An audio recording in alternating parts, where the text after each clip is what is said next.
توجه غواړم چې تا د ذلت او اذیت انتها څه لیدلې، تا د ذلت او اذیت انتها څه لیدلې، چېرته په خپل نظر کې وغورځېږه وبه وینې.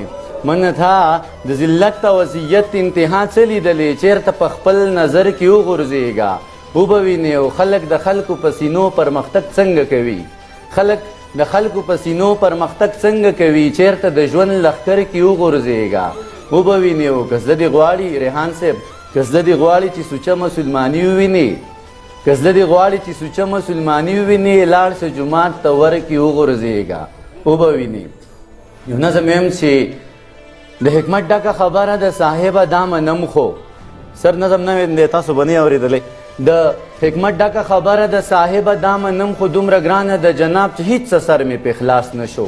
د حکمت ډکه خبره د صاحبه دا منم خو دومره ګرانه د جناب چې هیڅ څه سر مې پې خلاص نه شو. دا علمونه کتابونه مدرسې او مکتبونه ښوونځي پوهنتونونه دا اجرې او جوماتونه دا سازونه دا وازونه دا اوږده اوږده باسونه بل ها وخت غواړي جانانه.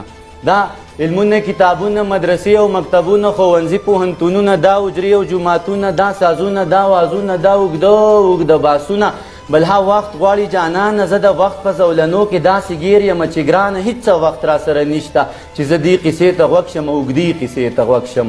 زه د وخت په زولنو کې داسې ګیر یم چې ګرانه هېڅ وخت را سره نشته چې زه دې قیسې ته غوږ شم اوږدې قیسې ته غوږ شم.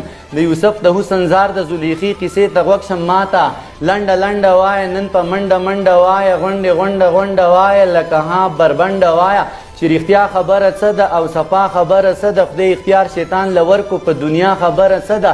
د ادم په خاریه کې د هوا خبره څه ده. د پیریانو په ولقه کې د پیریانو په ولقه کې د باچا خبره څه ده. ته د تخت په اړه څه وې په هوا خبره څه ده. دا چې موږ په یو بل وژنو یاره دا خبره څه ده.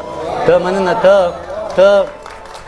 ته مننه ما په لنډه لنډه پوکه ما په منډه منډه پوکه چې رښتیا خبره څه ده او صفا خبره څه ده. د الله خبره څه ده او د ملا خبره څه ده.